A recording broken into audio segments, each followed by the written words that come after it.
phone because I've got questions over there. Right, the camera is over there. Cool. Oh, right. So, hello, Marco. Hello. Hello Hi. in Warsaw. I can see you. I've seen you here third time. Is your Third time, yeah. In Kontrast Festival 2025. A little bit closer. So Yeah. people Oh, sure. right. So I've got.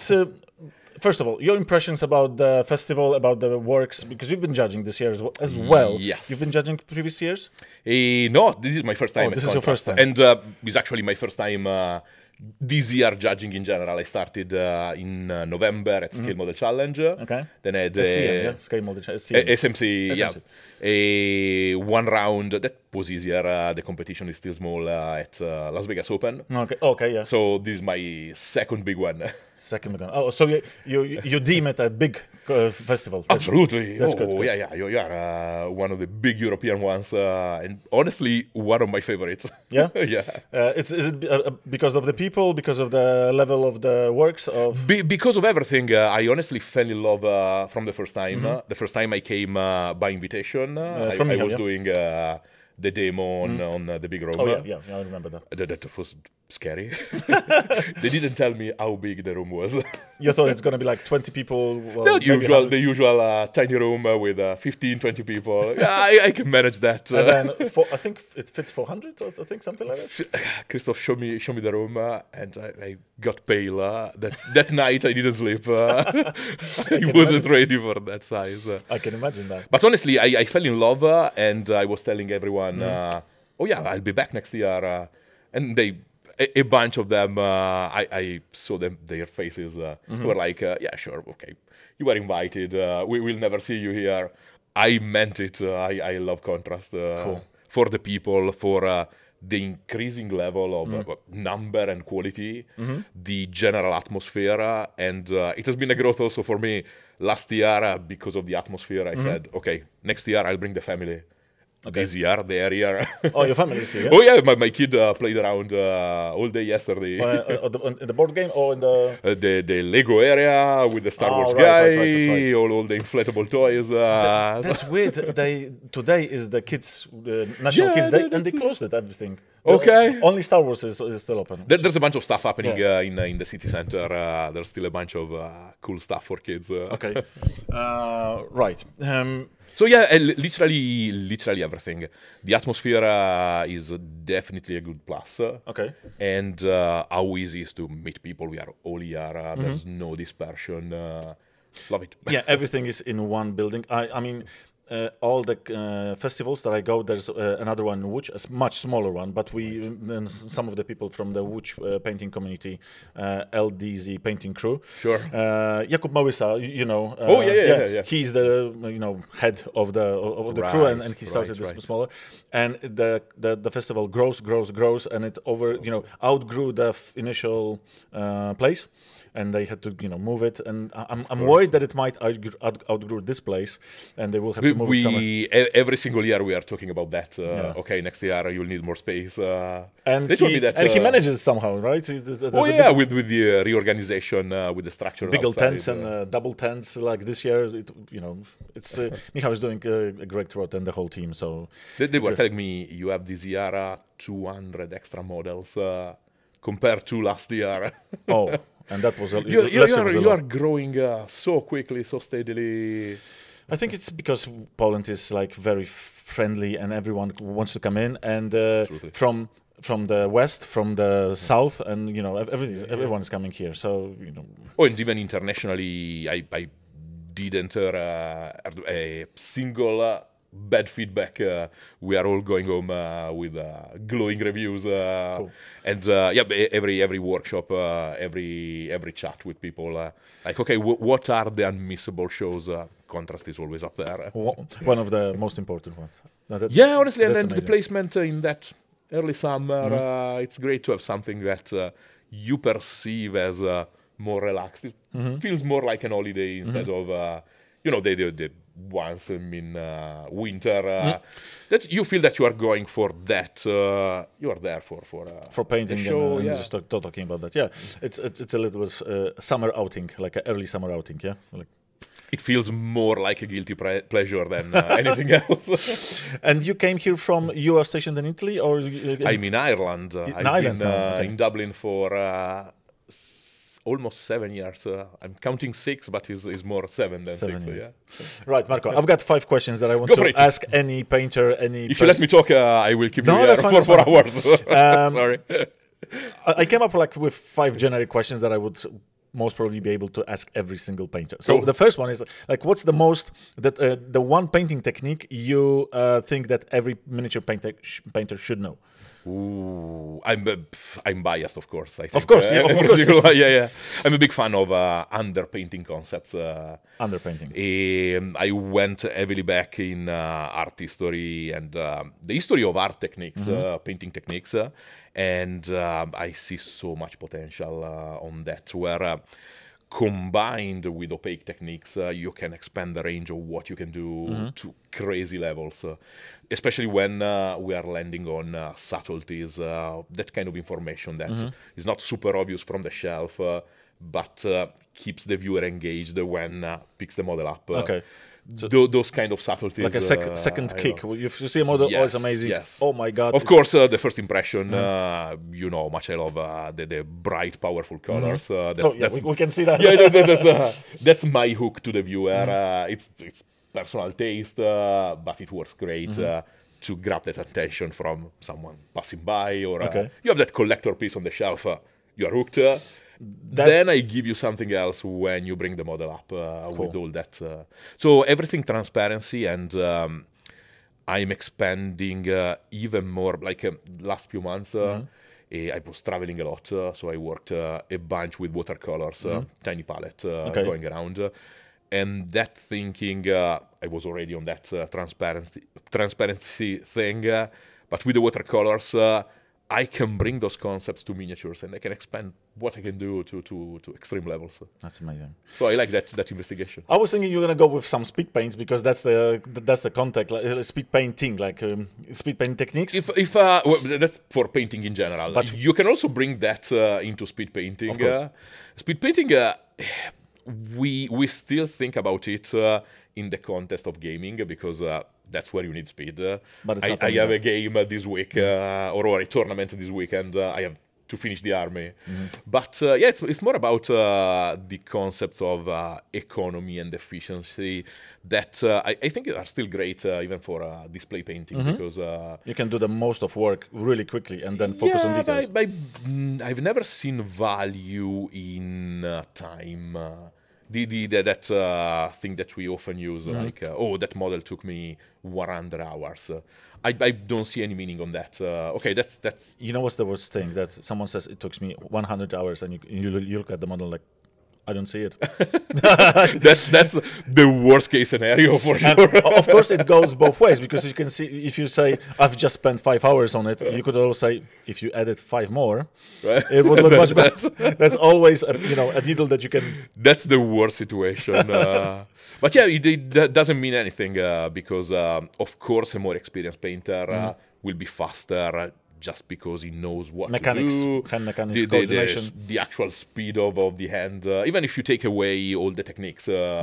So yeah, but I think that mindset, if you can cut the fat, underpainting or undertone, underpainting, you said. Underpainting in general. Okay. So it could be for textural information, for chroma, for value, whatever you can pack under the colors, or in a sketch initial kind of phase. You can handle a bunch of information very quickly, the kind of information that is the physical, objective one, where... Because by underpainting, you not only mean like dry brushing, zenithal highlights, but you mean putting actual colors. Yeah, I mean, at the start, right? We call it underpainting because it often happens under the colors. But I'm seeing it as... the sketch and all the work that happens in the initial stages of working on paper. So for me, underpainting represents that you have the blank page and you start doing lines with the pencil very lightly. You start exploring the shapes. You understand the structure of the model. then you commit to some lines, then you commit to the volumes, you increase the value, the darker value, usually working on pencil on the darkest areas, and your drawing starts appearing. So that's the same concept that I'm using on the models. Cool. I mean, this is not my level of painting, but I can appreciate the I had too much time to think about painting without being able to paint in the last 3 months. So that's the result. Okay, my second question. How do you decide on a color scheme when starting a new project? Ooh, that's interesting. My priority is always on the ambient, on the scene in general. So I point out this also in the workshops. I'm very careful with the terminology, because for me the scheme of a model is what you see at the end. It's not the outfit. It's not red cape, green coat, and dark skin. The scheme is what you see at the end, where you have the outfit, the color of the skin into the environment. So for me, it's always starting from the storytelling, the kind of picture I want to see at the end. And the scheme comes from that. So when I'm reasoning like a desert scene or a cold, icy scene, that's already implying a super strong influence of yellow, a super strong influence of blue, cold tones. And the scheme is built around that kind of information. So I want harmony with that. I want contrast and active disharmony with that. So I'm always starting from the scene. Okay, so the whole picture matters, not only the models. Yeah, the setting around them. Color scheme in my vocabulary, and is a statement that I do at the beginning of the workshop. Is when I'm talking about scheme, I'm talking about character inside the environment. How the environment, that super yellow light from the desert, is interacting with the red cape or the blue cape. That's the scheme and the final ambition for the piece. And then those colors come mostly from the vibe of the scene. It's funny that you mentioned desert. Actually, in particular, there's one great work over there, I think, with dune characters. With the shadows painted on. Yes. And actually, when I was looking at the works yesterday, I went and I tried to turn it. I mean, illegal, because we're not supposed to. Because I thought actually that one of the spotlights was casting the shadow, and it wasn't. Someone painted on the shadows on the sand. And it looks amazing. They also blurred and everything. You know, it looks like CGI, more or less. Amazing work. Right, the third question. What's been your most challenging miniature to paint so far, and why? Ooh. Do you have any most challenging? No, I when I'm starting, especially a display piece, I'm starting it because I'm inspired. So I'm never really facing any kind of real struggle. I think the most complicated was the octopus, the pirate octopus from Lucas Zaba line. Okay. The one with the lantern and the projected light. Oh, yeah. I know. Not because of any complexity, but because I expanded that reasoning about the lights to the extreme. So thinking about the projection of the lantern and the structure of the lantern over the barrel, that was probably the most intensive thinking. I remember one of your videos where you were working through, I don't remember what the model was because I wasn't focused on the model, but you were working on actual light and you were explaining, and your thought process were like, I can be convoluted. It's different level, man. I was like, I think I rewound this video a couple of times.